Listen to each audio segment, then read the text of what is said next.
Is it time to make America mate again? Last year, the U.S. population grew by only 0.7%, the lowest growth rate since the Great Depression. So with such a low birth rate, economists are concerned that catastrophic consequences are on the horizon.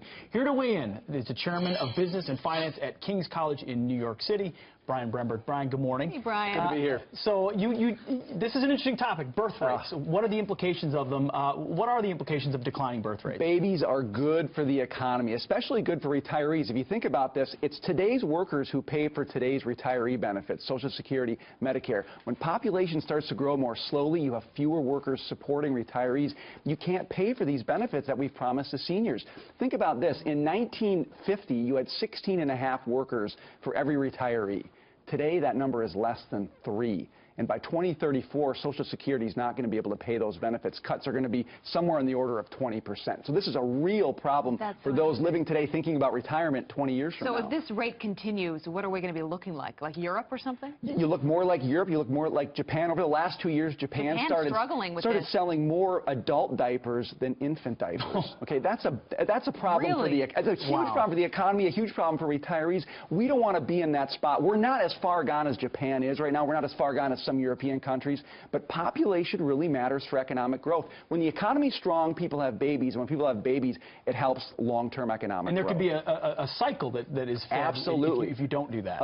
A virtuous cycle or a vicious cycle, right? So one of the things we've seen is when the economy stagnates, like it has over the past 8 years, birth rates fall. One of the best things we can do to get birth rates back up, and again, they're not going to go to 1950s levels, but to get them back up is to grow the economy. Because when wages are growing, you feel like, look, I can buy a house, I can make sure investments I need to support children. Speaking of those levels, we've got the statistics of U.S. population growth over certain periods of time.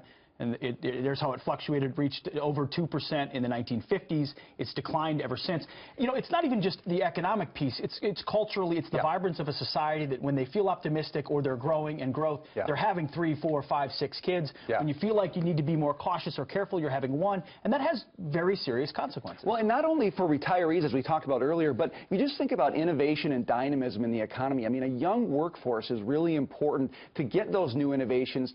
You know, young people work longer, they work harder just because they're able to do that, right? They innovate, and so that changes the whole dynamic for everybody. It creates jobs, it creates new businesses. So you want a workforce that's dynamic, that's growing. Right now, it looks like we're moving, though, in the opposite direction. You know, the answer is pretty simple, and I think a lot of people would be happier if we all just try to make more. You guys have done your part. I clearly have some work to do. Hey, it's hard work. It's a long-term investment. Yeah, it's a long-term investment. The answer is pretty simple, right? Oh, my goodness. No, you're right. Huge implications. A simple thing people look past often, but thanks for bringing it to us today. Thank you, Brian. Really.